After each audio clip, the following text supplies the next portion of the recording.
सुदूर संवेदन और जीआईएस से लेकर प्रसंस्करण और अनुप्रयोगों तक भूगोल के विद्यार्थियों के लिए आवश्यक जानकारी। 5वें सेमेस्टर तृतीय वर्ष भूगोल। यूनिट 1 सुदूर संवेदन, अर्थ, परिभाषा और इतिहास।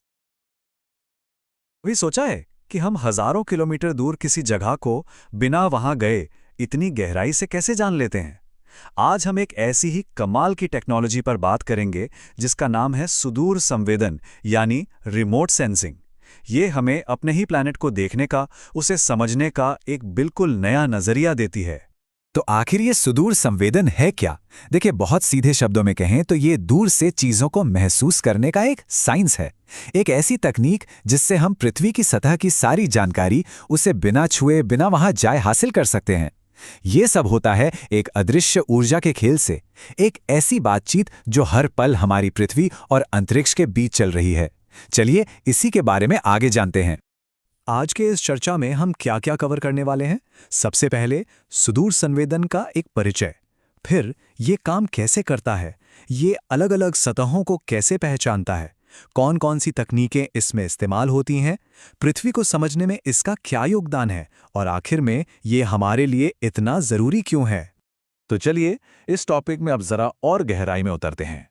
सुदूर संवेदन का जो मेन मकसद है वो है अलग अलग फील्ड्स के लिए डेटा इकट्ठा करना, फिर चाहे वो खेती किसानी हो, पर्यावरण पर नजर रखना हो या फिर शहरों की प्लानिंग हो। इसका बेसिक प्रिंसिपल मतलब फंडा बहुत ही सिंपल है। जरा सोचिए, सूरज से एनर्जी पृथ्वी पर आती है, यहाँ की सतह से टकराती है और फिर वापस स्पेस में लौट जाती है। बस इसी लौटती हुई एनर्जी को सैटेलाइट या हवाई जहाज पर लगे सेंसर्स एक जासूस की तरह पकड़ लेते हैं और हमें बता देते हैं कि नीचे जमीन पर क्या चल रहा है। अच्छा, अब सवाल ये उठता है कि ये प्रोसेस असल में काम कैसे करता है। ये सब कुछ डिपेंड करता है ऊर्जा और पृथ्वी की सतह के बीच होने वाली एक अनोखी बातचीत पर। चलिए इसे थोड़ा और करीब से देखते हैं। ये पूरा काम 3 बहुत आसान स्टेप्स में होता है। पहला, सूरज की रोशनी यानी एनर्जी पृथ्वी तक पहुंचती है। दूसरा, पृथ्वी की हर अलग सतह जैसे पानी, जंगल या रेगिस्तान इस एनर्जी के साथ अलग अलग तरीके से रिएक्ट करती है। कोई उसे सोख लेता है, कोई उसे वापस भेज देता है। और तीसरा, ऊपर आसमान में मौजूद हमारा सेंसर बस इसी रिएक्शन को रिकॉर्ड कर लेता है।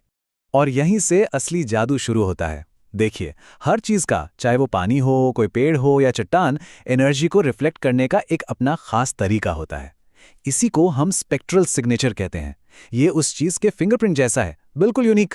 इसे एक उदाहरण से समझिए, बिल्कुल आसान हो जाएगा। जैसे हरे भरे स्वस्थ पेड़ पौधे नियर इंफ्रारेड नाम के एक रोशनी को बहुत ज्यादा रिफ्लेक्ट करते हैं। ये वो रोशनी है जिसे हम अपनी आंखों से नहीं देख सकते। वहीं दूसरी तरफ पानी ज्यादातर एनर्जी को सोख लेता है। बस सेंसर इसी फर्क को पकड़ लेता है और फौरन बता देता है कि कहाँ घना जंगल है और कहाँ कोई झील या नदी। तो इसी स्पेक्ट्रल सिग्नेचर वाले कमाल के आइडिया का इस्तेमाल करके ये टेक्नोलॉजी हमें दुनिया भर की अलग अलग सतहों को पहचानने और समझने में मदद करती है। आइए देखते हैं कि ये कैसे होता है। इसकी मदद से हम सिर्फ जमीन पर मिट्टी और पहाड़ों की ही पहचान नहीं करते, बल्कि पानी की क्वालिटी, उसकी गहराई और उसमें फैले प्रदूषण तक का पता लगा सकते हैं। हम NDRVI जैसे खास इंडेक्स का इस्तेमाल करके ये तक बता सकते हैं कि फसलें कितनी हेल्दी हैं, या फिर ये देख सकते हैं कि कोई शहर कितनी तेजी से फैल रहा है। और तो और क्लाइमेट चेंज की वजह से जो ग्लेशियर पिघल रहे हैं उन पर भी नजर रख सकते हैं। अब बात करते हैं उन टूल्स और तरीकों की जिनसे ये सारा डेटा इकट्ठा किया जाता है। सुदूर संवेदन में असल में कई तरह के सिस्टम और प्लेटफॉर्म इस्तेमाल होते हैं। मोटे तौर पे देखें तो 2 तरह के सिस्टम होते हैं, पैसिव और एक्टिव। पैसिव सिस्टम सूरज की रोशनी पर निर्भर करते हैं, ठीक हमारी आंखों की तरह। वहीं एक्टिव सिस्टम अपनी खुद की एनर्जी फेंकते हैं और फिर उसके लौटने का इंतजार करते हैं, बिल्कुल वैसे जैसे हम अंधेरे में टॉर्च जलाकर रास्ता देखते हैं। और ये सेंसर्स लगाए कहाँ जाते हैं? तो देखिए, जब बहुत बड़े इलाकों पर नजर रखनी हो तो सैटेलाइट्स का इस्तेमाल होता है। मीडियम साइज के एरिया के लिए हवाई जहाज काम आते हैं। और जब किसी छोटे एरिया की बहुत हाई क्वालिटी इमेज चाहिए तो ड्रोन सबसे बेस्ट होते हैं। चलिए अब देखते हैं कि इस टेक्नोलॉजी का असल दुनिया पर क्या असर पड़ता है। इसके एप्लीकेशंस वाकई हैरान करने वाले हैं और हमारी जिंदगी के कई हिस्सों को सीधे सीधे प्रभावित करते हैं। इसका सबसे बड़ा योगदान है हमारे पर्यावरण की निगरानी में। हम दुनिया के किसी भी कोने में कटते हुए जंगलों पर नजर रख सकते हैं, पेड़ों की सेहत का पता लगा सकते हैं और ये भी मॉनिटर कर सकते हैं कि पेड़ लगाने की हमारी कोशिशें कितनी कामयाब हो रही हैं। इसी तरह खेती किसानी में तो ये एक क्रांति की तरह है। किसान हजारों किलोमीटर दूर बैठे बैठे अपनी फसलों की सेहत का पता लगा सकते हैं। वो ये तय कर सकते हैं कि खेत के किस हिस्से को कब और कितना पानी या खाद देना है। इससे पैदावार बढ़ती है और रिसोर्सेज भी बचते हैं। शहरों की प्लानिंग में भी ये टेक्नोलॉजी बहुत मददगार है। इससे ये पता चलता है कि शहर किस दिशा में फैल रहा है, कहाँ नई सड़कें बन रही हैं या कहाँ नए इंडस्ट्रियल एरिया बन रहे हैं। ये फ्यूचर की प्लानिंग के लिए एक बेहद ज़रूरी टूल है। और सबसे ज़रूरी बात, जब कोई कुदरती आफत आती है तब ये टेक्नोलॉजी सच में जिंदगियां बचाती है। चाहे बाढ़ हो, सूखा हो या भूकंप, ये हमें तुरंत बताती है कि कहाँ सबसे ज़्यादा नुकसान हुआ है, ताकि मदद और बचाव का काम सही जगह और सही समय पर पहुंचाया जा सके। तो इन सभी उदाहरणों के बाद ये तो बिल्कुल साफ है कि रिमोट सेंसिंग कितनी ज़रूरी टेक्नोलॉजी है। आइए इसके कुछ सबसे बड़े फायदों को संक्षेप में समझते हैं। जरा सोचिए, ये हमें उन ऊंचे ऊंचे पहाड़ों और घने जंगलों तक पहुंच देती है जहां किसी इंसान का पहुंचना लगभग नामुमकिन है। ये हमें लगातार बिना रुके बड़े बड़े इलाकों का डेटा देती रहती है। इससे हम अपने कुदरती खजानों को बेहतर ढंग से बचा सकते हैं और किसी इमरजेंसी में तुरंत सही फैसले ले सकते हैं। और सबसे अच्छी बात यह है कि ये सब कुछ बहुत सटीक और कम खर्चे में हो जाता है। आखिर में हम ये कह सकते हैं कि सुदूर संवेदन सिर्फ एक टेक्नोलॉजी नहीं है, बल्कि ये हमारी पृथ्वी और हम इंसानों के बीच एक पुल की तरह है, एक ब्रिज। ये हमें अपने ग्रह को बेहतर ढंग से समझने और उसकी देखभाल करने की ताकत देती है। यही वो तकनीक है जो सस्टेनेबल डेवलपमेंट, पर्यावरण की सुरक्षा और एक बेहतर भविष्य के लिए वैज्ञानिक योजना का आधार बनती है।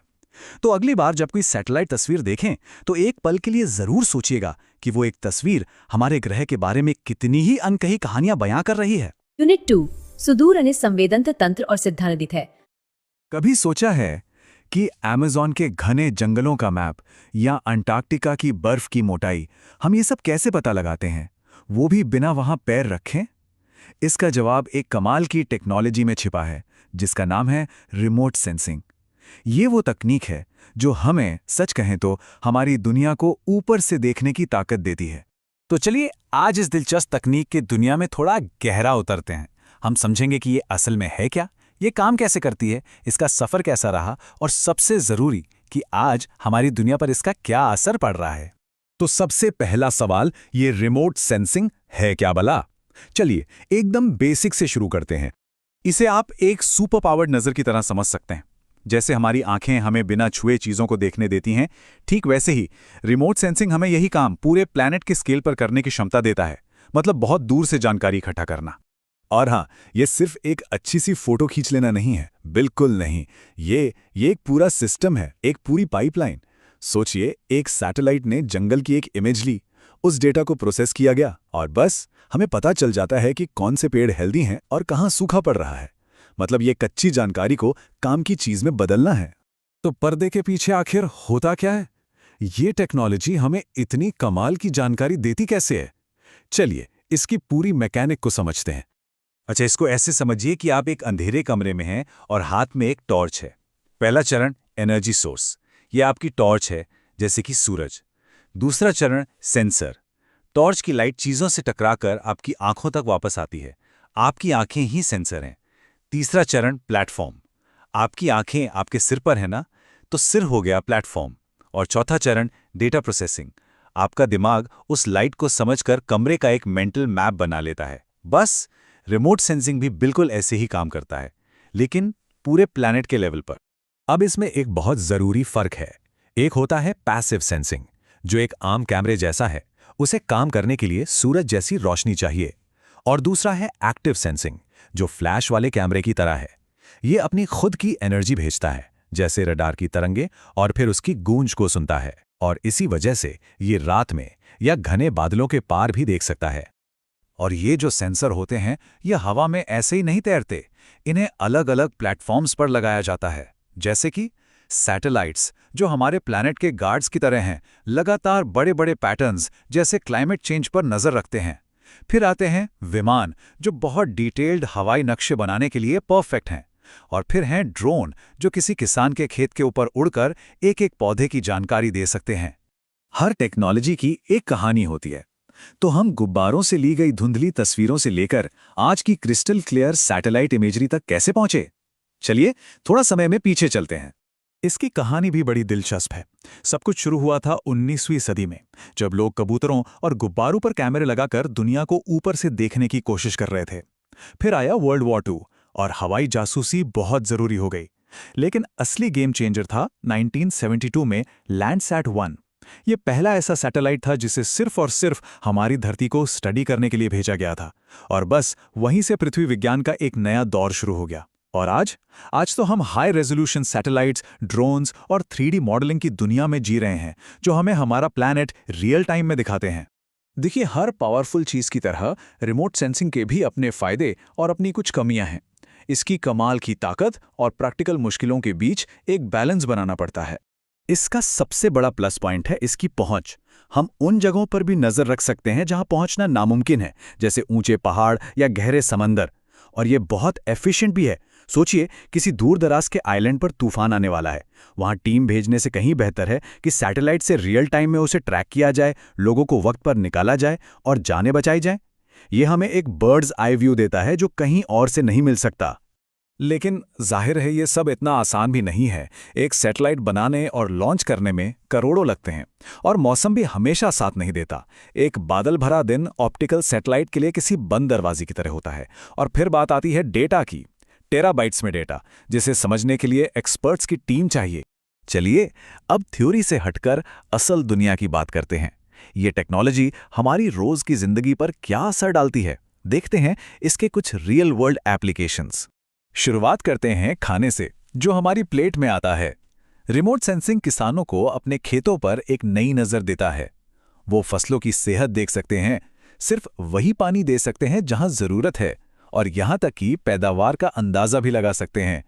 इसे प्रिसिजन एग्रीकल्चर कहते हैं, और ये दुनिया भर में फूड सिक्योरिटी को बेहतर बना रहा है। जब कोई आपदा आती है, तब रिमोट सेंसिंग एक लाइफ सेवर बन जाता है। किसी बड़े भूकंप के बाद सैटेलाइट इमेजेस से बचाव टीमों को पता चलता है कि कौन से रास्ते खुले हैं, कौन सी बिल्डिंग्स गिर गई हैं। इससे उन्हें उन लोगों तक पहुंचने में मदद मिलती है जिन्हें सबसे ज्यादा जरूरत है। ये मुश्किल हालात में रास्ता दिखाने का काम करता है। हमारे जो शहर लगातार बढ़ रहे हैं, उनके लिए रिमोट सेंसिंग एक आर्किटेक्ट के ब्लूप्रिंट जैसा है। ये प्लानर्स को समझने में मदद करता है कि शहर कैसे फैल रहे हैं, नए पार्क या सड़कें कहाँ बननी चाहिए, और ये पक्का करता है कि हमारे शहर रहने लायक और सस्टेनेबल बने। ये हमारे प्लानेट के फेफड़ों यानी जंगलों को बचाने के लिए भी बहुत ज़रूरी है। रिमोट सेंसिंग से हम अवैध कटाई और जंगलों के घटने पर नज़र रख पाते हैं। इससे हमें अपने कीमती रेन फॉरेस्ट्स और उनमें रहने वाले अनगिनत जीव जंतुओं को बचाने में मदद मिलती है। ये पर्यावरण का एक पहरेदार है। और आखिर में हमारा सबसे कीमती रिसोर्स पानी। रिमोट सेंसिंग नदियों के बहाव पर नजर रखने, सूखे को ट्रैक करने और बाढ़ की चेतावनी देने में मदद करता है। ये सुनिश्चित करता है कि ये जीवन देने वाला रिसोर्स हमें तब मिले जब इसकी सबसे ज्यादा जरूरत हो। तो इन सब का निचोड़ क्या है? ये एक लाइन सब कुछ कह देती है। ये पृथ्वी का वैज्ञानिक, व्यवस्थित और योजनाबद्ध अध्ययन है, जिससे सतत विकास और प्राकृतिक संसाधनों का संरक्षण सुनिश्चित होता है। बात सिर्फ फैंसी टेक्नोलॉजी की नहीं है, बात अपने प्लैनेट के लिए एक बेहतर कल बनाने की है। अच्छा, कभी सोचा है कि हम पृथ्वी के उन कोनों को कैसे देख पाते हैं जहां जाना लगभग नामुमकिन है? आज हम एक ऐसी कमाल की टेक्नोलॉजी के बारे में बात करेंगे जो हमें ये ताकत देती है। इसका नाम है सुदूर संवेदन, या जिसे हम सब रिमोट सेंसिंग के नाम से जानते हैं। जरा सोचिए, ऊंचे ऊंचे पहाड़, अमेज़न जैसे घने जंगल या फिर गहरे महासागर, इन जगहों पर गए बिना, इन्हें छुए बिना हम इनके राज कैसे जान पाते हैं? है ना एक बड़ा सवाल। और इसका जवाब, जैसा मैंने कहा, एक बहुत ही दिलचस्प तकनीक में छिपा है। तो वो जवाब है सुदूर संवेदन। अगर बिल्कुल सीधे साधे शब्दों में कहूं ना, तो ये किसी भी चीज के बारे में दूर से ही जानकारी इकट्ठा करने का साइंस है। जैसे सैटेलाइट या हवाई जहाज से धरती की तस्वीरें लेना। ये तकनीक हमें वहां फिजिकली मौजूद हुए बिना ही किसी भी जगह का पूरा एनालिसिस करने की पावर देती है। और देखिए, इस फील्ड के दो बहुत बड़े नाम हैं, लिली सेंडोर और कीफर। वो इसे सिर्फ साइंस नहीं, बल्कि एक कला और विज्ञान दोनों मानते हैं। और ये बात बिल्कुल सही भी है। ये एक ऐसा साइंस है जो हमें कला की तरह दुनिया को एक बिल्कुल नए एंगल से दिखाता है, वो भी बिना छुए। तो चलिए फटाफट देख लेते हैं कि आज हम क्या क्या समझने वाले हैं। पहले तो ये है क्या, फिर जानेंगे इसके 2 मेन टाइप्स के बारे में, इसकी पूरी हिस्ट्री, इसके कमाल के यूज, इसके फायदे और नुकसान क्या हैं, और आखिर में आज की दुनिया में ये इतना जरूरी क्यों है। तो चलिए शुरू करते हैं। सुदूर संवेदन का जो सबसे बेसिक आइडिया है वो है दूर से चीजों को ऑब्जर्व करना। ये कुछ हमारी आंखों की तरह ही काम करता है, जो दूर की चीजों को बिना छुए देख सकती हैं। लेकिन फर्क ये है कि ये टेक्नोलॉजी हमारी नॉर्मल आंखों से कहीं ज्यादा पावरफुल है। अच्छा, तो देखने के ये 2 मेन तरीके कौन से हैं? देखिए, इंफॉर्मेशन कलेक्ट करने के लिए रिमोट सेंसिंग 2 तरीकों का इस्तेमाल करता है। एक है एक्टिव और दूसरा है पैसिव। चलिए अब इन दोनों के बीच का फर्क समझते हैं। इन दोनों में फर्क समझना बहुत ही आसान है। सोचिए, एक्टिव सेंसिंग एक टॉर्च की तरह है। ये पहले अपनी खुद की लाइट यानी एनर्जी फेंकता है और फिर उस एनर्जी के टकराकर वापस आने का इंतजार करता है। वहीं दूसरी तरफ पैसिव सेंसिंग पूरी तरह से नेचुरल एनर्जी, खासतौर पर सूरज की रोशनी पर डिपेंड करता है, बिल्कुल वैसे ही जैसे हमारी आंखें करती हैं, जो बस आती हुई रोशनी को देखती हैं। तो पहले बात करते हैं एक्टिव सेंसिंग की। जैसा कि मैंने बताया, ये तकनीक अपना खुद का एनर्जी सोर्स इस्तेमाल करती है। इसके 2 सबसे बढ़िया एग्जाम्पल हैं। एक है रडार, जो रेडियो वेव्स का यूज करता है, और दूसरा है लाइडार, जो लेजर लाइट का। इन दोनों का इस्तेमाल जमीन के 3D मैप बनाने, जंगलों के अंदर तक देखने और यहां तक कि बाढ़ कहां फैली है, ये सब पता लगाने में होता है। और अब आते हैं पैसिव सेंसिंग पर। ये, जैसा कि नाम से ही जाहिर है, पूरी तरह से नेचुरल एनर्जी पर निर्भर है, मतलब सूरज की रोशनी पर। जब सूरज की रोशनी किसी चीज से टकराकर वापस लौटती है तो सैटेलाइट पर लगे सेंसर्स उसे कैप्चर कर लेते हैं। हम जो गूगल मैप्स पर सैटेलाइट तस्वीरें देखते हैं ना, जैसे लैंडसाइट की, वो इसी का सबसे कॉमन एग्जाम्पल है। खेती बाड़ी से लेकर पानी के सोर्स और पर्यावरण पर नजर रखने के लिए ये बहुत जरूरी है। अब जरा पीछे चलते हैं और इसके इतिहास पर एक नजर डालते हैं। ये टेक्नोलॉजी कोई रातों रात नहीं बन गई। इसके पीछे गुब्बारों से लेकर आज के मॉडर्न सैटेलाइट्स तक की एक बहुत लंबी और मजेदार कहानी है। देखिए, इसकी शुरुआत हुई थी 1858 में, जब पहली बार एक गुब्बारे से हवा में तस्वीर खींची गई थी। सोचिए। फिर वर्ल्ड वॉर 2 के टाइम जासूसी और नक्शे बनाने के लिए इसका खूब इस्तेमाल हुआ। लेकिन जो असली गेम चेंजर था वो था 1972 में लॉन्च हुआ लैंडसैट-1 सैटेलाइट। यहीं से हमारी पृथ्वी को सिस्टमैटिक तरीके से देखने का दौर शुरू हुआ। और आज तो हम ड्रोन्स, GIS और हाई डेफिनेशन इमेजिंग के जमाने में जी रहे हैं। तो ये सब तो हो गई टेक्नोलॉजी की बात, पर असल में ये हमारी दुनिया पर असर कैसे डालती है? इसके इस्तेमाल इतने सारे हैं कि ये हमारी जिंदगी के लगभग हर हिस्से को छूते हैं। चलिए कुछ मेन एग्जाम्पल्स देखते हैं। जैसे खेती में ये सिर्फ ये नहीं बताता कि फसल कैसी है, बल्कि इससे ये भी पता चलता है कि कहाँ सूखा पड़ सकता है, जिससे खाद्य सुरक्षा प्लान की जा सके। शहरों की प्लानिंग में ये बताता है कि कहाँ नई सड़कें या बिल्डिंग्स बननी चाहिए। पानी के स्रोतों पर नजर रखने से लेकर जंगलों की कटाई रोकने तक, ये हमें वो डेटा देता है जिससे हम बेहतर और स्मार्ट फैसले ले सकते हैं। लेकिन शायद इसका सबसे जरूरी इस्तेमाल तब होता है जब हर एक पल कीमती हो, मतलब आपदा प्रबंधन में। सोचिए, कहीं बाढ़, भूकंप या तूफान आ जाए तो ये टेक्नोलॉजी आसमान से हमारी आंखें बन जाती है। ये हमें तुरंत और सटीक जानकारी देती है कि कहाँ कितना नुकसान हुआ है, जिससे बचाव टीमों को सही जगह भेजा जा सके और जानें बचाई जा सकें। देखिए, हर टेक्नोलॉजी की तरह रिमोट सेंसिंग के भी सिक्के के 2 पहलू हैं। इसके बहुत सारे फायदे हैं तो कुछ सीमाएं भी हैं। तो एक बैलेंस्ड नजरिया रखना बहुत जरूरी है। चलिए दोनों साइड्स को देखते हैं। इसका सबसे बड़ा फायदा तो यही है कि ये उन मुश्किल जगहों की भी जानकारी दे देता है जहां पहुंचना नामुमकिन है। इससे टाइम और पैसा दोनों बचता है, लेकिन इसकी शुरुआती लागत काफ़ी ज़्यादा होती है और ये मौसम पर बहुत निर्भर करता है। अगर आसमान में घने बादल हैं तो नीचे कुछ नहीं दिखेगा, और हाँ, इससे जो डेटा मिलता है उसे समझने के लिए एक्सपर्ट्स की ज़रूरत पड़ती है। तो इन सब फायदों और सीमाओं को देखते हुए सवाल उठता है कि आज के दौर में इसकी क्या अहमियत है। अगर एक लाइन में कहूं तो ये आज की दुनिया को चलाने के लिए एक बेहद ज़रूरी टूल बन चुका है। चाहे पर्यावरण को बचाना हो या नए शहर बसाने हों, आज की साइंस और पॉलिसी में इसके बिना काम नहीं चल सकता। ये हमें अपने प्लैनेट को एक ऐसे लेवल पर समझने और मैनेज करने में मदद करता है जो पहले कभी पॉसिबल ही नहीं था। और सबसे बड़ी बात, ये हमें अंदाजों पर नहीं बल्कि पक्के सबूतों और डेटा के आधार पर फैसले लेने की ताकत देता है। अभी सोचा है कि हमारे फोन को कैसे पता चलता है कि कौन सी गली कहाँ मुड़ती है या नदी का बहाव किस तरफ है? अच्छा, इसका जवाब छिपा है 2 शब्दों में, वेक्टर और पॉलीलाइन डेटा। आज हम इन्हीं को आसान भाषा में समझेंगे और देखेंगे कि ये हमारी डिजिटल दुनिया को कैसे बनाते हैं। तो चलिए शुरू करते हैं। आज हम इसे 5 आसान हिस्सों में बांटकर समझेंगे। सबसे पहले जीआईएस में डेटा के प्रकार देखेंगे, फिर जानेंगे कि वेक्टर और पॉलीलाइन डेटा क्या होता है, इन दोनों में क्या फर्क है, और आखिर में ये सब जानना इतना जरूरी क्यों है। तो चलिए पहले सेक्शन से शुरू करते हैं। जीआईएस में डेटा के प्रकार। हमारी दुनिया को डिजिटल मैप पर दिखाने के लिए डेटा को मुख्य रूप से 2 तरीकों से देखा जाता है। देखिए, जीआईएस डेटा सिर्फ ये नहीं बताता कि कोई चीज़ कहाँ है, बल्कि ये भी कि वो क्या है। मान लीजिए मैप पर एक सड़क है, तो डेटा सिर्फ ये नहीं दिखाएगा कि सड़क कहाँ है, बल्कि ये भी बताएगा कि उसका नाम महात्मा गांधी रोड है, वो 2 लेन की है और उस पर स्पीड लिमिट 50 किलोमीटर प्रति घंटा है। यही है स्थानिक और गैर स्थानिक जानकारी का कमाल। चलिए अब हमारे दूसरे और बहुत ज़रूरी हिस्से पर आते हैं। वेक्टर डेटा क्या है? इसे डिजिटल मैपिंग की रीढ़ की हड्डी भी कह सकते हैं। वेक्टर डेटा असल में एक तरह से डिजिटल डॉट टू डॉट जैसा ही है। ये दुनिया की हर चीज़ को, चाहे वो एक पेड़ हो या कोई पूरी इमारत, सटीक गणितीय पॉइंट्स यानी कोऑर्डिनेट्स से दिखाता है। और इसीलिए ये इतना सटीक होता है क्योंकि हर चीज़ की अपनी एक पक्की फिक्स्ड जगह होती है। जरा सोचिए, वेक्टर डेटा एक स्मार्ट मैप की तरह है। ये सिर्फ लोकेशन नहीं बताता, बल्कि उस लोकेशन के बारे में सब कुछ बताता है। मतलब वो सड़क सिर्फ एक लाइन नहीं है, उसके साथ उसकी पूरी जानकारी जुड़ी है।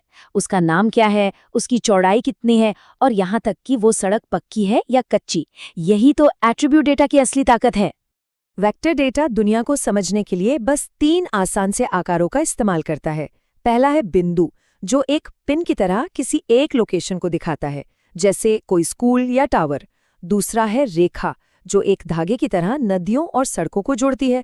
और तीसरा है बहुभुज, जो किसी झील या शहर की सीमा जैसे पूरे इलाके को घेर लेता है। तो भाई, ये सब असल में काम कहाँ आता है? अरे हर जगह। भविष्य के शहर कैसे बनेंगे, नई मेट्रो लाइन कहाँ से गुजरेगी, हमारे जंगल और खेत कैसे हैं, इन सब पर नजर रखने के पीछे वेक्टर डेटा ही होता है। अब आते हैं तीसरे सेक्शन पर, पॉलीलाइन डेटा क्या है। अब हम वेक्टर डेटा के ही एक खास प्रकार पर और गहराई से बात करेंगे, जिसका नाम है पॉलीलाइन। पॉलीलाइन को आप बस ऐसे समझिए कि ये कई बिंदुओं को जोड़ने वाली एक लाइन है। इन खास बिंदुओं को वर्टेक्स कहा जाता है। सड़क का हर मोड़, हर कोना एक वर्टेक्स है। जब इन सभी वर्टेक्स को एक साथ जोड़ दिया जाता है तो एक सड़क, एक नदी या एक रेलवे लाइन बन जाती है। तो हाँ, ये वेक्टर डेटा का ही हिस्सा है, लेकिन इसका पूरा फोकस सिर्फ लाइनों पर होता है। एक पॉलीलाइन सिर्फ एक रास्ता नहीं, बल्कि एक समझदार रास्ता है। ये बता सकती है कि कोई नदी कितनी लंबी है या एक सड़क पर स्पीड लिमिट क्या है। और सबसे दिलचस्प बात, ये दिशा भी दिखा सकती है, जैसे कि एक वन वे गली है या नदी किस तरफ बह रही है। शहर में सबसे छोटा रास्ता कैसे मिलता है, या ये कैसे पक्का होता है कि हर घर तक बिजली और पानी पहुंचे? इसका जवाब है पॉलीलाइन डेटा। ये नेटवर्क एनालिसिस की रीढ़ है जो हमें सड़कों, रेलवे लाइनों और पाइपलाइनों जैसे उलझे हुए सिस्टम को समझने और उन्हें मैनेज करने में मदद करता है। तो अब सबसे जरूरी सवाल पर आते हैं, इन दोनों में आखिर फर्क क्या है? चलिए इसे आमने सामने रखकर देखते हैं। इसे ऐसे समझिए, वेक्टर डेटा एक पूरा टूलबॉक्स है जिसमें पॉइंट, लाइन, पॉलीगन सारे औजार हैं। और पॉलीलाइन, वो उस टूलबॉक्स में रखा सिर्फ एक औजार है, लाइन वाला। तो वेक्टर डेटा एक स्कूल, जो कि एक बिंदु है, एक जंगल, जो एक बहुभुज है, और एक नदी, जो एक रेखा है, सब दिखा सकता है। लेकिन पॉलीलाइन सिर्फ नदी या सड़क जैसी लाइनों पर ही ध्यान देगी। सीधी सी बात है, हर पॉलीलाइन एक वेक्टर है, लेकिन हर वेक्टर एक पॉलीलाइन नहीं है। और अब हम अपने 5वें और आखिरी सेक्शन पर आ गए हैं, निष्कर्ष और महत्व। सवाल यह है कि ये सारी बातें आखिर इतनी जरूरी क्यों हैं? तो हमने क्या समझा? पहली बात, वेक्टर डेटा एक बड़ी छतरी की तरह है जिसके नीचे सब कुछ आता है। दूसरी बात, पॉलीलाइन उस छतरी के नीचे एक खास तरह की लाइन है। और सबसे ज़रूरी बात, ये जानना कि कब किसका इस्तेमाल करना है, हमारे शहरों को बेहतर बनाने, हमारे पर्यावरण की रक्षा करने और एक मजबूत भविष्य के निर्माण के लिए बहुत बहुत ज़रूरी है। तो ये है आज का हमारा रोड मैप। हम बिल्कुल बेसिक से शुरू करेंगे और फिर एक पहेली की तरह जीआईएस की दुनिया के टुकड़ों को एक एक करके जोड़ेंगे जब तक कि हमारे सामने पूरी तस्वीर एकदम साफ ना हो जाए। तो चलिए शुरू करते हैं। सबसे पहले ये समझना जरूरी है कि आखिर ये भौगोलिक सूचना प्रणाली यानी जीआईएस है क्या भला। सीधे सीधे कहें तो जीआईएस एक तरह का सुपर स्मार्ट मैप है। एक ऐसा सिस्टम जो सिर्फ ये नहीं दिखाता कि कोई चीज कहाँ है, बल्कि ये भी बताता है कि वहाँ क्या है। सोचिए, एक एम्बुलेंस के लिए सबसे तेज रास्ता खोजना हो या किसी नई दुकान के लिए सबसे अच्छी लोकेशन का पता लगाना हो। इसके इस्तेमाल की संभावनाएं वाकई बहुत बड़ी हैं। अच्छा, तो अब बात करते हैं जीआईएस के उन पहले और सबसे ज़रूरी हिस्सों की, वो फिजिकल और डिजिटल टूल्स जो इसे असल में चलाते हैं। जीआईएस के हार्डवेयर को आप इसका शरीर समझिए या इसकी नींव। ये वो सारे के सारे फिजिकल डिवाइसेस हैं जिनकी ज़रूरत हमें डेटा को पकड़ने, स्टोर करने और आखिर में उस स्क्रीन पर देखने के लिए पड़ती है। तो इसमें आते हैं पावरफुल कंप्यूटर्स जो भारी भरकम एनालिसिस करते हैं। फिर हैं जीपीएस डिवाइस और ड्रोन जो सीधे ज़मीन से, फील्ड से एकदम सटीक डेटा लाते हैं। अगर पुराने कागजी नक्शे हैं तो उन्हें डिजिटल बनाने के लिए स्कैनर्स काम आते हैं। और जब सब तैयार हो जाए तो बड़े बड़े डिटेल्ड मैप्स प्रिंट करने के लिए होते हैं प्लॉटर्स। मतलब हर पुर्जे का अपना एक खास काम है। तो अगर हार्डवेयर शरीर है तो सॉफ्टवेयर हुआ इसका दिमाग। यही तो है जो निर्देश देता है, जो बताता है कि भाई इस डेटा के साथ आखिर करना क्या है। ये प्रोग्राम्स इसके असली औजार हैं। इन्हीं के जरिए यूजर्स मैप बनाते हैं या ये पता लगाते हैं कि कोई बीमारी कैसे फैल रही है, या फिर बहुत बड़े बड़े डेटाबेसेस को मैनेज करते हैं। अब देखिए, इसमें ArcGIS जैसे प्रोफेशनल प्लेटफॉर्म भी है, QGIS जैसा फ्री और ओपन सोर्स सॉफ्टवेयर भी है, और तो और जो हम रोज गूगल मैप्स इस्तेमाल करते हैं ना, उसके पीछे की टेक्नोलॉजी भी इसी का एक हिस्सा है। हमारे पास मशीन तो है, लेकिन ये चलती किस पर है? अगला हिस्सा शायद इस सिस्टम का सबसे जरूरी हिस्सा है। एक बात बिल्कुल साफ समझनी होगी, ये सारे के सारे पावरफुल हार्डवेयर और स्मार्ट सॉफ्टवेयर बिना सही जानकारी के एकदम बेकार हैं। डेटा ही वो पेट्रोल है, वो ईंधन है जो इस पूरी गाड़ी को चलाता है। जीआईएस का डेटा आप समझिए मोटे तौर पर दो तरह का होता है। एक होता है स्थानिक डेटा, यानी वो डेटा जो बताता है कि कोई चीज़ कहाँ है, जैसे नक्शे पर स्कूल की लोकेशन एक डॉट है या नदी का रास्ता एक लाइन। और दूसरा होता है एट्रीब्यूट डेटा, जो बताता है कि वो चीज़ क्या है, जैसे उस नदी का नाम क्या है या उस सड़क की चौड़ाई कितनी है। पर रुकिए, कोई भी सिस्टम सिर्फ टेक्नोलॉजी और डेटा से पूरा नहीं होता। इसे असरदार तरीके से चलाने के लिए इंसानी दिमाग और एक सही तरीके की भी ज़रूरत होती है। यहाँ पर अलग अलग लोगों का रोल बहुत ज़रूरी हो जाता है। एक तरफ तो जीआईएस स्पेशलिस्ट होते हैं जो डेटा को निचोड़कर उसका विश्लेषण करते हैं, तो दूसरी तरफ होते हैं शहर के प्लानर्स या आपदा प्रबंधन वाले लोग जो उस विश्लेषण के आधार पर ज़मीनी फैसले लेते हैं। सोचिए, दुनिया का सबसे अच्छा एनालिसिस भी तो बेकार है अगर उसे कोई समझने वाला और इस्तेमाल करने वाला ही ना हो। और देखिए, हर जीआईएस प्रोजेक्ट ना एक तयशुदा रास्ते से गुजरता है। कहानी शुरू होती है डेटा इकट्ठा करने से, फिर उसे सिस्टम में डालकर मैनेज किया जाता है, फिर होता है उसका एनालिसिस, फिर उसे मैप्स और चार्ट्स के जरिए सुंदर तरीके से दिखाया जाता है, और आखिर में उस सब के आधार पर लिया जाता है कोई बड़ा फैसला। ये पूरा का पूरा चक्र पक्का करता है कि हम सिर्फ जानकारी इकट्ठा न करें, बल्कि उससे काम का ज्ञान निकालें। और इन सभी हिस्सों को, हार्डवेयर, सॉफ्टवेयर, डेटा और लोगों को, जो चीज़ गोंद की तरह आपस में जोड़कर रखती है, वो है नेटवर्क। नेटवर्किंग के बिना टीम वर्क मुमकिन ही नहीं है। जैसे हम स्मार्ट सिटी प्रोजेक्ट्स में देखते हैं, या जब कोई आपदा आती है तो बचाव टीमों को रियल टाइम में एक ही मैप पर काम करना होता है। ये सब नेटवर्किंग से ही हो पाता है। तो अब जब हमने सारे पुर्जे जोड़ लिए हैं, तो चलिए एक निष्पक्ष नज़र डालते हैं कि ये सिस्टम आखिर क्या क्या कमाल कर सकता है और इसकी अपनी सीमाएं क्या हैं। तो देखिए, सबसे जरूरी बात यह है कि जीआईएस फैसले लेने के लिए बेशक एक कमाल का, एक बहुत शक्तिशाली टूल है, लेकिन इसके लिए हार्डवेयर, सॉफ्टवेयर, अच्छे डेटा और सबसे जरूरी काबिल लोगों में अच्छा खासा निवेश भी करना पड़ता है। ऐसा सिस्टम खड़ा करना न तो सस्ता होता है और ना ही आसान। तो संक्षेप में कहें तो जीआईएस एक मिला-जुला सिस्टम है, एक ऐसी मशीन जहां हार्डवेयर, सॉफ्टवेयर, डेटा, लोग और तरीके सब मिलकर एक सुर में काम करते हैं ताकि स्मार्ट प्लानिंग हो सके। और जब ये सब सही तालमेल में होते हैं ना, तो नतीजे सच में कमाल के होते हैं। और ये सब हमें एक बहुत बड़े सवाल पर लाकर खड़ा कर देता है।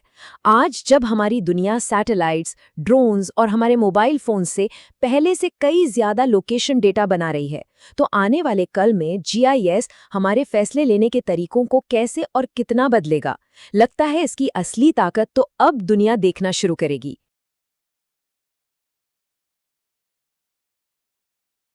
एक बात सोचिए, हम रोज इतने सारे नंबर, इतने सारे आंकड़े देखते हैं, पर ये आते कहां से हैं?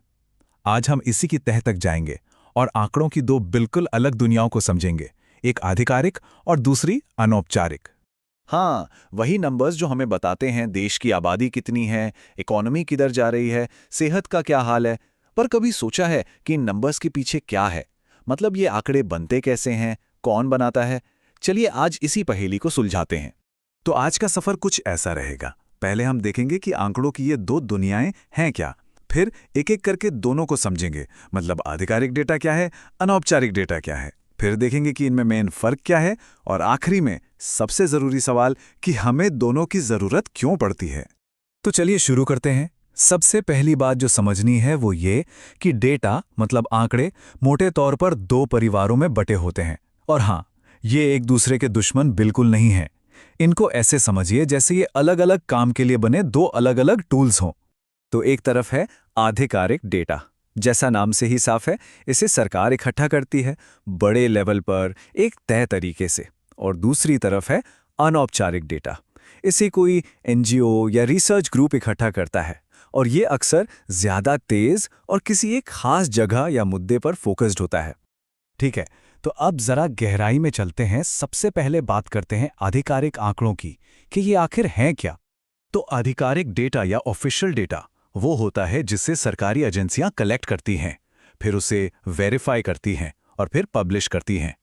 और क्योंकि इसको तैयार करने का एक स्टैंडर्ड तरीका होता है, एक पूरा प्रोसेस होता है, इसीलिए इन पर भरोसा बहुत ज्यादा किया जाता है। अब देखिए, इसकी कुछ खास पहचान होती है। पहली बात, ये बहुत ज्यादा भरोसेमंद होते हैं। दूसरी, इनको इकट्ठा करने का तरीका, जो मेथड होता है, वो पूरे देश में एक जैसा होता है। और सबसे बड़ी बात, इनका इस्तेमाल देश के लिए बड़ी बड़ी पॉलिसीज और प्लानिंग करने में होता है। यही चीज इन्हें इतना पावरफुल बनाती है। इसका सबसे बढ़िया एग्जाम्पल है भारत की जनगणना। जैसे 2011 की जनगणना सोचिए, उसी एक सर्वे से हमें पूरे देश की आबादी, कितने लोग पढ़े लिखे हैं, कितने लोग काम करते हैं, इन सब के बारे में एक पक्की और बड़े स्केल की जानकारी मिली। तो ये तो हुई आधिकारिक डेटा की बात। अब सिक्के का दूसरा पहलू देखते हैं, यानी अनौपचारिक आंकड़े। और ये बिल्कुल अलग ढंग से काम करते हैं। अनौपचारिक या इनफॉर्मल डेटा ये सरकारी सिस्टम के बाहर कलेक्ट किया जाता है। मतलब इसे कोई एनजीओ, कोई रिसर्चर या मीडिया वाले इकट्ठा कर सकते हैं। और क्योंकि इसे अलग अलग लोग करते हैं, तो जाहिर है इसे जुटाने का कोई एक फिक्स तरीका भी नहीं होता। पर इसकी भी अपनी खासियतें हैं। हाँ, इन पर कितना भरोसा करें ये इस बात पर डिपेंड करता है कि इन्हें इकट्ठा किसने किया है। लेकिन इनका सबसे बड़ा फायदा ये है कि ये किसी लोकल मुद्दे पर बहुत जल्दी जानकारी दे देते हैं। ये बहुत फ्लेक्सिबल होते हैं और जमीन की सच्चाई को फटाफट सामने ले आते हैं। इसको भी एक एग्जाम्पल से समझते हैं। मान लीजिए किसी एनजीओ ने एक छोटे से गांव में जाकर वहां के लोगों की सेहत और पढ़ाई लिखाई पर एक सर्वे कर लिया। बस यही है अनौपचारिक डेटा। ये हमें उस एक गांव की बहुत खास और गहरी जानकारी देगा जो शायद बड़े सर्वे में न मिले। तो अब तक हमने दोनों को अलग अलग समझ लिया। अब आता है सबसे दिलचस्प हिस्सा। चलिए इन दोनों को आमने सामने रखकर देखते हैं कि इनमें असल में फर्क क्या क्या है। ये टेबल देखिए, इससे सारी कहानी एकदम साफ हो जाएगी। पहला फर्क सोर्स का। ऑफिशियल डेटा सरकार से आता है, अनऑफिशियल आता है एनजीओ या रिसर्चर्स से। दूसरा भरोसा। ऑफिशियल डेटा वेरीफाइड होता है तो उस पर भरोसा ज्यादा होता है। अनऑफिशियल का भरोसा सोर्स पर डिपेंड करता है। तीसरा, मकसद। ऑफिशियल डेटा देश की बड़ी पॉलिसी के लिए होता है और अनऑफिशियल लोकल लेवल पर एक्शन लेने के लिए। मतलब एक हमें मैक्रो लेवल यानी बड़ी तस्वीर दिखाता है तो दूसरा माइक्रो लेवल यानी जमीनी हकीकत। तो सवाल उठता है, फिर बेहतर कौन है, ऑफिशियल या अनऑफिशियल? लेकिन रुकिए, शायद ये सवाल ही गलत है। असल सवाल ये नहीं है कि कौन बेहतर है, सवाल ये है कि जब ये दोनों मिल जाएं तब क्या होता है। असलियत ये है कि इन दोनों के बीच कोई रेस नहीं है, बल्कि जब कोई बड़ी पॉलिसी बनानी हो या कोई गहरी रिसर्च करनी हो तो सही फैसले लेने के लिए इन दोनों का साथ होना जरूरी है। ये एक दूसरे के बिना अधूरे हैं, एक दूसरे को पूरा करते हैं। इसको एक बहुत अच्छे तरीके से समझा जा सकता है। सोचिए, ऑफिशियल डेटा हमें एक शहर की बड़ी तस्वीर दिखाता है, जैसे किसी प्लेन से पूरा शहर देखना, और अनऑफिशियल डेटा वो हमें उसी शहर की गलियों में ले जाकर वहां की कहानियां सुनाता है। अब सोचिए, जब आसमान से दिखने वाला नजारा और गलियों की कहानियां दोनों मिल जाएं, तब जाकर उस शहर की पूरी और सच्ची तस्वीर बनती है। हम बात करने वाले हैं उस कमाल की टेक्नोलॉजी के बारे में जो हमारे रोजमर्रा के नक्शों को चलाती है, यानी ज्योग्राफिक इंफॉर्मेशन सिस्टम, या जिसे हम जीआईएस कहते हैं। अब ये सिर्फ एक नक्शा नहीं है, इसके पीछे तो एक पूरी की पूरी साइंस है। तो कभी सोचा है कि जब हम अपने फोन पर कोई मैप देखते हैं तो वो असल में दुनिया को देखता कैसे है? मतलब ये सिर्फ लाइनें और डॉट्स तो है नहीं, है ना? इसके पीछे एक बहुत बड़ा, बहुत ही इंटेलिजेंट डेटा सिस्टम काम कर रहा है जो हमें दुनिया को बिल्कुल एक नए अंदाज से समझने में मदद करता है। चलिए आज इसी सिस्टम की एक एक परत को खोलकर देखते हैं। तो चलिए इस सवाल का जवाब ढूंढने के लिए सबसे पहले ये समझते हैं कि आखिर ये जीआईएस है क्या और ये किन चीजों से मिलकर बनता है। देखिए, जीआईएस की जो सबसे खास बात है ना, वो ये है कि ये दो तरह के डेटा को एक साथ लेकर आता है। पहला है स्थानिक डेटा, मतलब सिंपल भाषा में कोई जगह कहाँ है, और दूसरा है गुणात्मक डेटा, मतलब उस जगह के बारे में बाकी सारी जानकारी, जैसे कि वहाँ की आबादी कितनी है, वहाँ की मिट्टी कैसी है, या उस जमीन का इस्तेमाल कैसे हो रहा है। और जब ये दोनों चीजें मिल जाती हैं, बस वहीं से जीआईएस हमें बेहतर फैसले लेने की पावर देता है। तो एक बात साफ समझनी होगी, जीआईएस सिर्फ कोई सॉफ्टवेयर नहीं है, बल्कि एक पूरा का पूरा सिस्टम है। इसके 5 बहुत जरूरी हिस्से हैं। सबसे पहले हार्डवेयर, जैसे हमारे कंप्यूटर या ड्रोन। फिर आता है सॉफ्टवेयर, जो सारा एनालिसिस करता है। तीसरा और सबसे जरूरी, डेटा, जो इस पूरे सिस्टम की जान है। चौथा है लोग, यानी वो एक्सपर्ट्स और एनालिस्ट जो इसे चलाते हैं। और आखिर में मेथड्स, यानी वो तरीका, वो प्रोसेस जो इन सबको एक साथ लाता है। ठीक है, तो अब ये तो समझ आ गया कि जीआईएस क्या है। अब सवाल ये है कि भाई ये असल में काम कैसे करता है।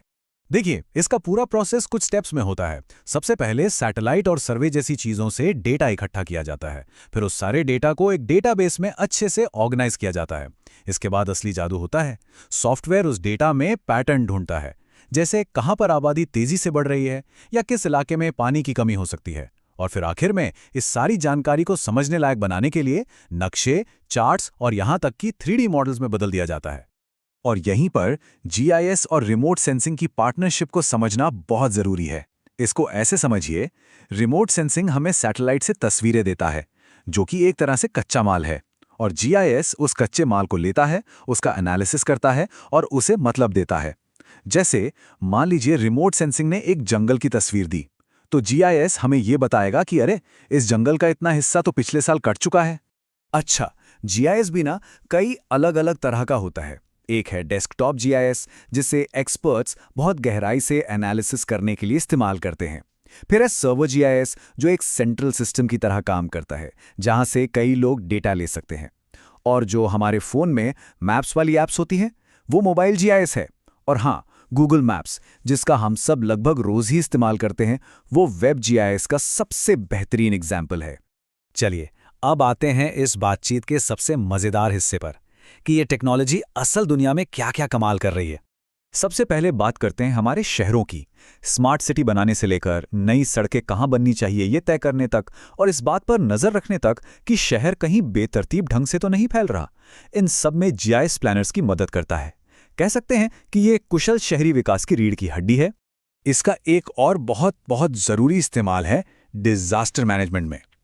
जीआईएस की मदद से ही अधिकारी ये पता लगा पाते हैं कि बाढ़ का खतरा कहाँ सबसे ज़्यादा है या भूकंप के लिहाज से कौन से इलाके सेंसिटिव हैं, और तो और किसी आपदा के वक्त मदद पहुंचाने का सबसे सही रास्ता कौन सा है, ये भी जीआईएस बताता है। ये सचमुच जिंदगियां बचाने वाली टेक्नोलॉजी है। और जब बात पर्यावरण की सुरक्षा की आती है, तो यहाँ भी जीआईएस का बहुत बड़ा रोल है। इसकी मदद से लैंड यूज के मैप्स बनते हैं, जंगलों की कटाई पर लगातार नजर रखी जाती है, और ये भी पता लगाया जाता है कि किसी बड़े प्रोजेक्ट का हमारे पर्यावरण पर क्या असर पड़ने वाला है। खेती और पानी के मैनेजमेंट में तो जीआईएस जैसे क्रांति ही ला रहा है। सिंचाई की बेहतर प्लानिंग करने से लेकर सैटेलाइट के जरिए फसलों की सेहत पर नजर रखने तक और पूरे के पूरे वाटर सिस्टम को मैनेज करने तक, ये किसानों और सरकारों दोनों की मदद करता है। इससे हमारी खाद्य और जल सुरक्षा दोनों मजबूत होती है। तो इसमें तो कोई शक नहीं कि जीआईएस एक बहुत ही पावरफुल टूल है, लेकिन पूरी तस्वीर को समझने के लिए इसकी ताकत के साथ साथ इसके कुछ सीमाओं को जानना भी उतना ही जरूरी है। तो देखिए, फायदे तो एकदम साफ हैं। ये हमें साइंटिफिक एनालिसिस देता है, फैसले लेने की प्रोसेस को तेज और भरोसेमंद बनाता है, और रिसोर्स मैनेजमेंट को बहुत असरदार बनाता है। लेकिन इसकी कुछ चुनौतियां भी हैं, जैसे इसे सेटअप करने में शुरू में काफी खर्चा आता है। इसे हमेशा बिल्कुल सटीक और अपडेटेड डेटा चाहिए होता है, और जैसा हमने पहले भी बात की थी, इसे चलाने के लिए ट्रेन्ड एक्सपर्ट्स यानी लोगों की जरूरत पड़ती है। और आखिर में ये जो कोटेशन है, ये पूरी कहानी को बहुत अच्छे से समेटता है कि जीआईएस आज के दौर में मॉडर्न ज्योग्राफी और रिसोर्स मैनेजमेंट का एक फंडामेंटल टूल बन चुका है। ये डेटा कलेक्शन से लेकर एनालिसिस और फैसला लेने तक पूरे प्रोसेस को साइंटिफिक, सटीक और असरदार बनाता है। 4 हवाई फोटोग्राफी और उपग्रह डेटा प्रोसेसिंग। सोचा है कि एक हवाई तस्वीर जो आसमान से ली जाती है वो सिर्फ एक खूबसूरत फोटो से कहीं ज्यादा हो सकती है। असल में ये एक सटीक ज्यामितीय दस्तावेज है।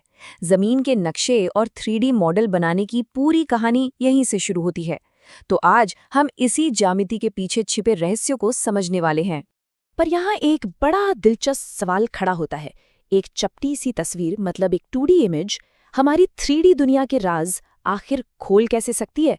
तो आज की हमारी इस पड़ताल में हम इसी पहेली को सुलझाएंगे और देखेंगे कि इन तस्वीरों में छिपा हुआ गणित, ये मैथ, हमें अपनी दुनिया को बिल्कुल एक नए एंगल से देखने में कैसे मदद करता है। ठीक है, तो चलिए शुरू करते हैं। किसी भी चीज को गहराई से समझने के लिए उसकी नींव को समझना जरूरी होता है। तो सबसे पहले हवाई फोटोग्राफी के कुछ बुनियादी सिद्धांतों पर नजर डालते हैं, जो हर तरह के विश्लेषण का बेस हैं। मोटे तौर पर देखें तो हवाई तस्वीरें 2 तरह की होती हैं। पहली है ऊर्ध्वाधर या वर्टिकल फोटोग्राफी। इसमें कैमरा एकदम सीधा नीचे जमीन की तरफ होता है। इसका फायदा यह है कि इससे एक जैसा स्केल मिलता है, जो मैपिंग के लिए परफेक्ट है। और दूसरी है तिरछी यानी ऑब्लिक फोटोग्राफी। इसमें कैमरा थोड़ा एंगल पर झुका हुआ होता है। यह शहरों के नज़ारे देखने के लिए तो बहुत बढ़िया है, पर इसका स्केल एक जैसा नहीं रहता, वो लगातार बदलता रहता है। अब हर हवाई तस्वीर का एक ज्यामितीय केंद्र होता है, एक सेंटर पॉइंट। इसे कहते हैं मुख्य बिंदु या प्रिंसिपल पॉइंट।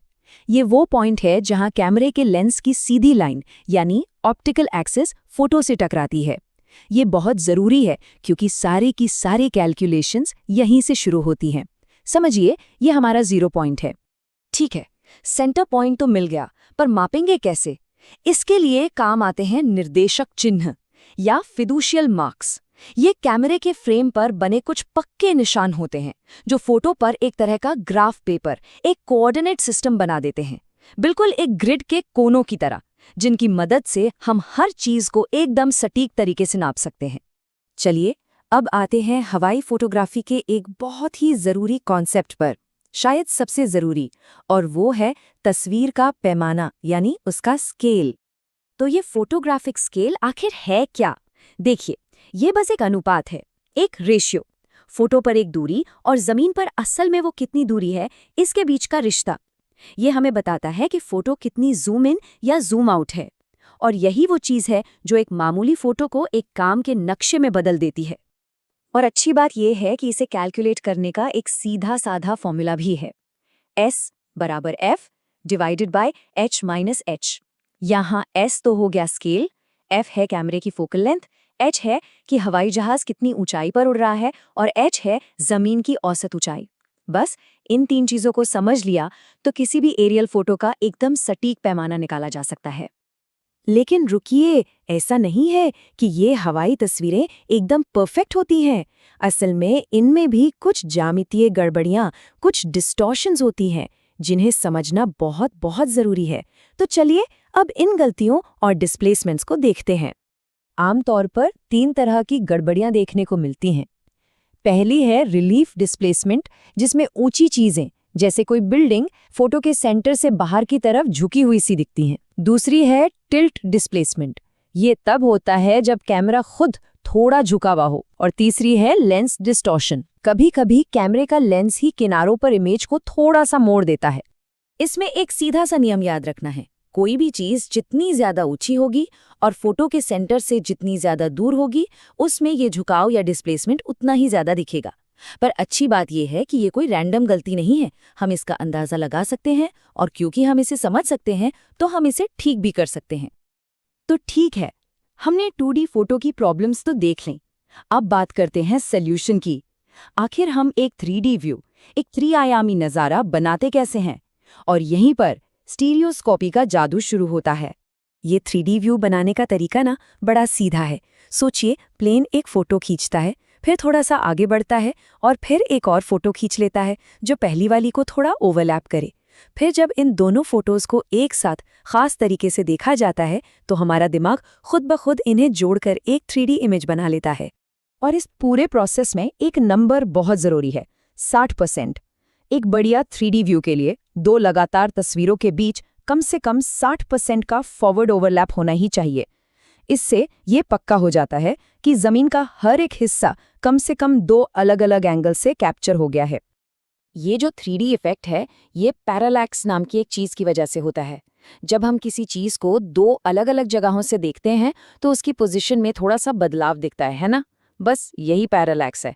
और यहाँ पर ये कोई गलती नहीं है, बल्कि यही तो वो टूल है जिसका इस्तेमाल हम ऊंचाई नापने और 3D मॉडल बनाने के लिए करते हैं। तो अब तक हमने सारे सिद्धांत समझ लिए। अब आखिर में देखते हैं कि इन सब ज्यामितीय सिद्धांतों का असली दुनिया में इस्तेमाल कहाँ होता है, असली प्रॉब्लम्स को सॉल्व करने में ये कैसे काम आते हैं। और यकीन मानिए, इनका इस्तेमाल बहुत बड़े पैमाने पर होता है। तो आखिर ये ज्यामिति इतनी ज़रूरी क्यों है? क्योंकि इसी की वजह से सटीक नक्शे बनते हैं, 3D में ज़मीन का विश्लेषण हो पाता है, शहरों की प्लानिंग की जाती है, पर्यावरण से जुड़ी स्टडीज़ होती हैं, और बाढ़ जैसी आपदाओं से निपटने के लिए जो मैप्स बनते हैं, उनका आधार भी यही है। मतलब इसका असर हर जगह है। आज के ज़माने में जो मॉडर्न फोटोग्रामेट्री है, वो इन्हीं बेसिक प्रिंसिपल्स पर बनी है। अब डिजिटल तकनीकें और ग्राउंड कंट्रोल पॉइंट्स का इस्तेमाल होता है और इनसे बनती हैं ऑर्थोफोटो। ये वो तस्वीरें हैं जिनमें से सारी ज्यामितीय गड़बड़ियों को हटा दिया गया है। नतीजा, एक ऐसी फोटो जो एक नक्शे जितनी ही सटीक होती है। कभी सोचा है कि अंतरिक्ष में हमारी कुछ आंखें हैं जो लगातार हर पल हमारी पृथ्वी पर नजर बनाए हुए हैं?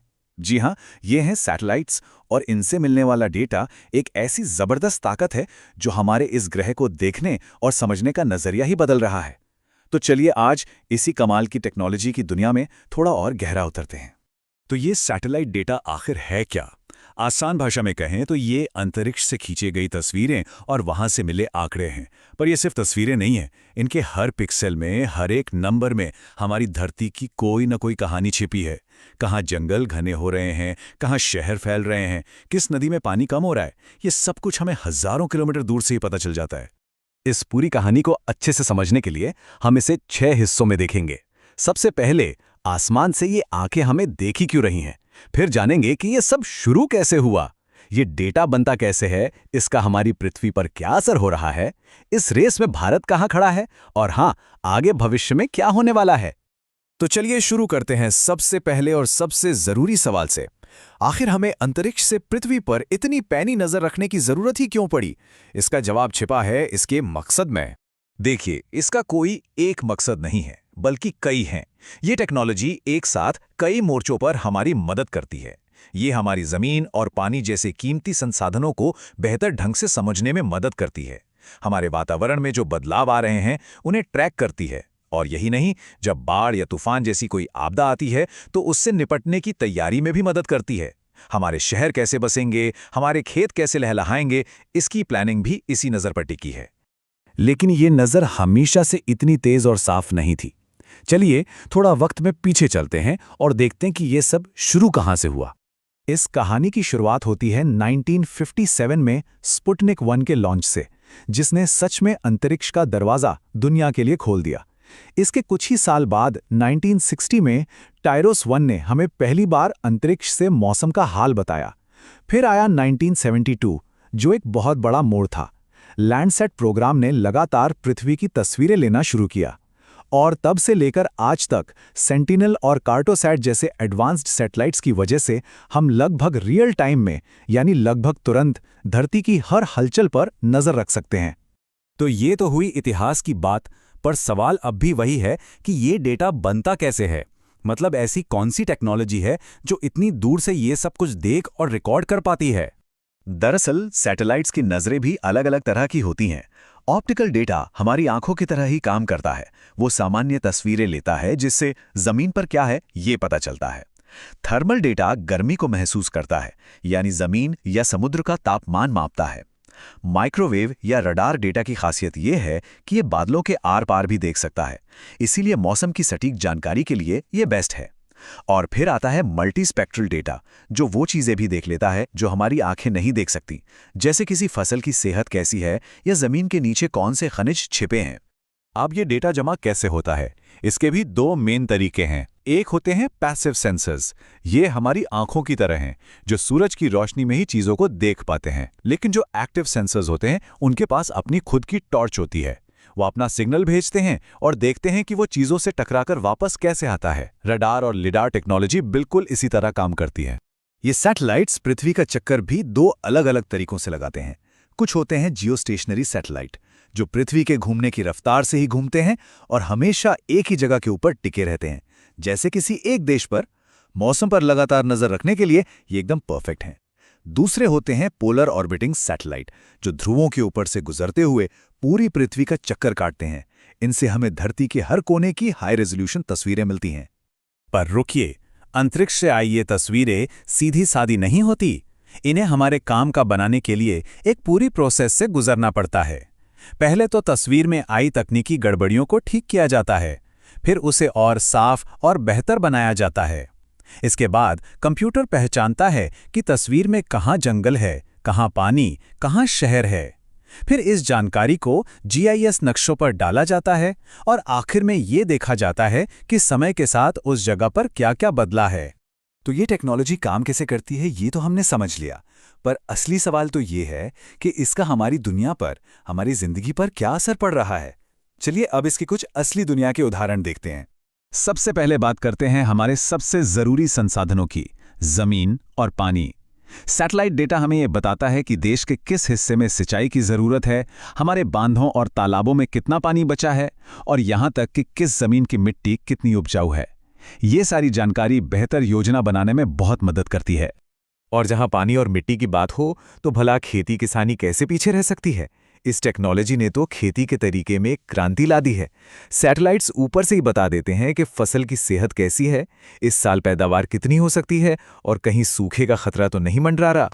लेकिन इसका सबसे बड़ा और ज़रूरी असर शायद तब दिखता है जब कोई प्राकृतिक आपदा आती है। बाढ़ कितनी फैली है, इसका नक्शा बनाने से लेकर तूफान किस रास्ते से आ रहा है, इस पर नज़र रखने और भूकंप से हुए नुकसान का अंदाज़ा लगाने तक ये टेक्नोलॉजी हज़ारों जानें बचाने में मदद करती है, वो भी बहुत तेज़ी से। और आपदा से बचकर हम बसते कहाँ हैं? शहरों में। हमारे शहर बहुत तेज़ी से फैल रहे हैं। सैटेलाइट्स इस फैलाव पर लगातार नज़र रखते हैं, जिससे सरकारों को ये योजना बनाने में मदद मिलती है कि सड़कें, स्कूल, अस्पताल जैसी ज़रूरी चीज़ें कहाँ बनानी हैं। अब जब पूरी दुनिया ये सब कर रही थी तो भारत भी इसमें पीछे नहीं था, बल्कि सच तो ये है कि इस फील्ड में भारत दुनिया के कुछ सबसे बड़े और अहम खिलाड़ियों में से एक है। भारत की ये कहानी 1988 में इंडियन रिमोट सेंसिंग यानी IRS प्रोग्राम के साथ शुरू हुई थी। तब से लेकर आज तक हमारे रिसोर्सैट, कार्टोसैट और रीसैट जैसे सैटेलाइट्स दुनिया के सबसे बेहतरीन सैटेलाइट्स को टक्कर देते हैं। इनसे मिले डेटा को हैदराबाद में मौजूद हमारा national remote sensing centre process करता है और ये डेटा सीधे तौर पर खेती, जंगल, पानी और शहरों की प्लानिंग जैसे कामों में देश की तरक्की में मदद करता है। तो ये टेक्नोलॉजी कमाल की तो है, इसमें कोई दो राय नहीं, लेकिन क्या ये हर तरह से परफेक्ट है? चलिए इसके भविष्य को देखने से पहले इसके फायदों और चुनौतियों दोनों पर एक नज़र डालते हैं। देखिए, हर सिक्के के दो पहलू होते हैं। इसका सबसे बड़ा फायदा ये है कि ये एक ही बार में बहुत बड़े इलाके पर नज़र रख सकता है, यहाँ तक कि उन मुश्किल जगहों पर भी जहाँ पहुँचना नामुमकिन हो। लेकिन इसकी कुछ चुनौतियां भी हैं। ये एक बहुत महंगी टेक्नोलॉजी है। अगर आसमान में बादल आ जाएं तो ऑप्टिकल सेंसर ठीक से काम नहीं कर पाते और इस डेटा को समझने के लिए बहुत हाई लेवल की टेक्निकल स्किल की ज़रूरत पड़ती है। लेकिन चुनौतियों के बावजूद ये बात बिल्कुल सच है। चाहे वो भूगोल हो, पर्यावरण की पढ़ाई हो, खेती हो, आपदा प्रबंधन हो या शहरों की प्लानिंग, इस एक टेक्नोलॉजी ने हर फील्ड में काम करने के तरीके में क्रांति ला दी है।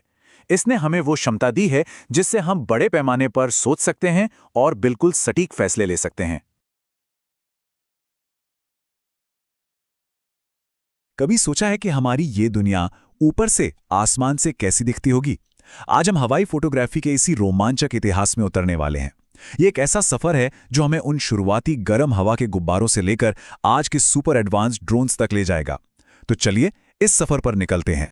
तो सबसे पहले ये समझते हैं कि आखिर ये एरियल फोटोग्राफी है क्या। देखिए, ये सिर्फ खूबसूरत नज़ारों की तस्वीरें लेना नहीं है, ये एक पूरी कला है, एक विज्ञान है जिसमें एयरक्राफ्ट, हेलीकॉप्टर या ड्रोन का इस्तेमाल करके हमारी दुनिया को ऊपर से कैमरे में कैद किया जाता है। और जैसा कि हम आगे देखेंगे, ये एक इतना पावरफुल टूल बन गया है जो शहरों की प्लानिंग से लेकर आपदाओं में जान बचाने तक हर जगह काम आता है। हमारे सफ़र के 5 पड़ाव होंगे। हम शुरू करेंगे गुब्बारों से ली गई उन पहली धुंधली तस्वीरों से। फिर देखेंगे कि कैसे वर्ल्ड वॉर्स ने इस तकनीक को एक खतरनाक हथियार में बदल दिया। इसके बाद हम शांति के समय में इसके शानदार इस्तेमाल को जानेंगे, सैटेलाइट और ड्रोन के आने की कहानी देखेंगे और आखिर में भारत में इसकी अपनी खास कहानी पर भी नजर डालेंगे। चलिए समय में थोड़ा पीछे चलते हैं, 19वीं सदी के मध्य में। जरा सोचिए, एक ऐसी दुनिया के बारे में जहां बर्ड्स आई व्यू यानी कि पंछी की नज़र से देखना सिर्फ एक कहावत थी, हकीकत नहीं। ये वो दौर था जब कुछ हिम्मत वाले लोग पहली बार आसमान को छूने की कोशिश कर रहे थे और अपने साथ वो दुनिया को देखने का एक बिल्कुल नया नजरिया खोलने वाले थे। 1858 में एक बड़ा ही अहम मोड़ आया। नादर नाम के एक फ्रेंच फोटोग्राफर ने पेरिस के ऊपर एक गर्म हवा के गुब्बारे में बैठकर इतिहास की सबसे पहली एरियल तस्वीर खींची। और फिर सिर्फ कुछ दशकों बाद 1906 में हवाई जहाज़ों के आने से तो मानो सब कुछ बदल गया। अब फोटोग्राफर्स को आसमान में कहीं भी जाने की आज़ादी मिल गई थी, जिसने अनगिनत संभावनाओं के दरवाजे खोल दिए। तो सवाल ये उठता है कि इन शुरुआती तस्वीरों का हुआ क्या? खैर, इन्होंने नक्शे बनाने का तरीका हमेशा के लिए बदल दिया। अचानक से शहरों और जमीनों को एक बिल्कुल नए एंगल से देखा जा सकता था।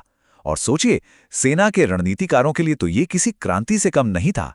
अब वो दुश्मन की सीमाओं के पार देख सकते थे और पहले से कहीं ज्यादा सटीक तरीके से अपनी रणनीति बना सकते थे।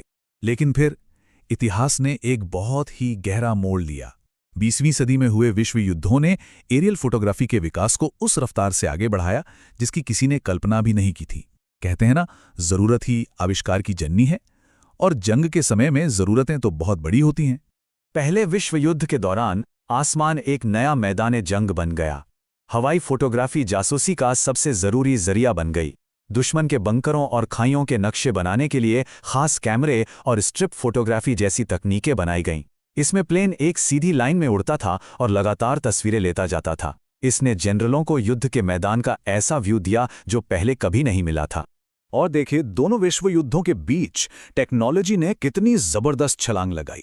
जहां पहले विश्व युद्ध में बस शुरुआती जासूसी होती थी, वहीं दूसरे विश्व युद्ध में बहुत ऊंचाई पर उड़ने वाले जासूसी विमान थे। 3D मैप बनाने के लिए स्टीरियो फोटोग्राफी थी, मतलब 2 तस्वीरों को एक साथ रखकर गहराई का अंदाजा लगाना। और तो और बमबारी के लिए रियल टाइम एनालिसिस भी होता था।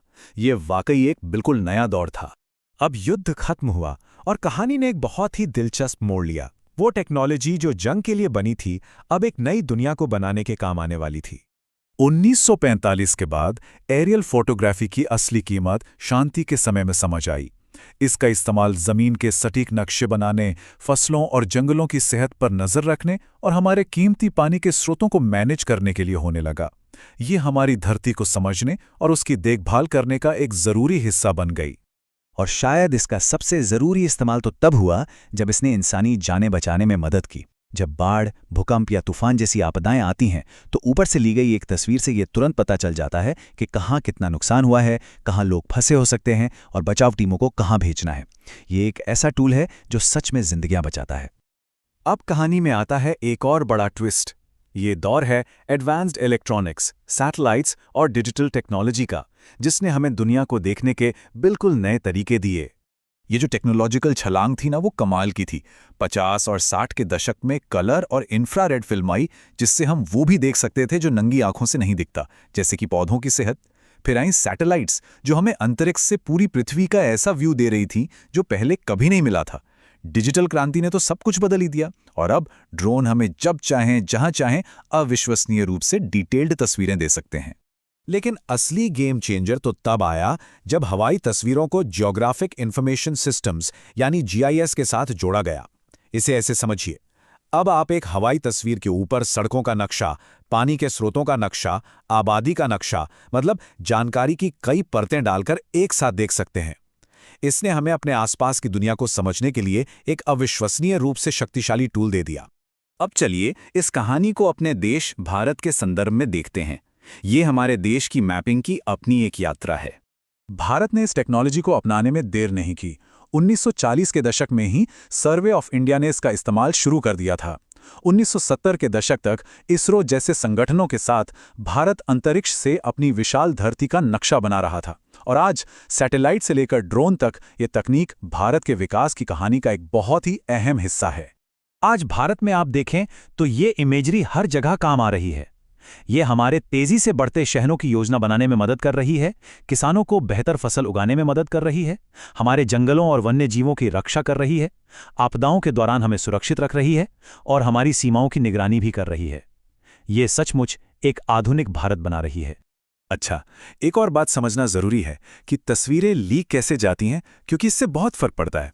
जो वर्टिकल तस्वीरें होती हैं, मतलब जो सीधे नीचे देखकर खींची जाती हैं, वो सटीक नक्शे बनाने के लिए बेस्ट हैं।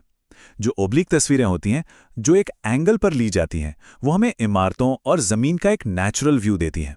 और स्टीरियो फोटोग्राफी, जैसा हमने पहले बात की, 2 तस्वीरों का इस्तेमाल करके 3D व्यू बनाती है। तो कहाँ कांच की प्लेटों पर वो धुंधली सी तस्वीरें और कहाँ आज का रियल टाइम डिजिटल डेटा जो हमें सीधा सैटेलाइट से मिलता है।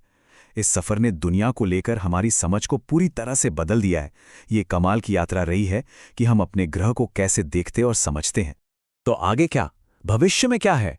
जैसे जैसे ड्रोन और छोटे और स्मार्ट होते जाएंगे और हमारी सैटेलाइट्स और भी ज़्यादा डिटेल्स देख पाएंगी, हम अपनी दुनिया के और कौन से नए राज खोलेंगे? आसमान अब कोई सीमा नहीं है, ये तो बस एक शुरुआत है।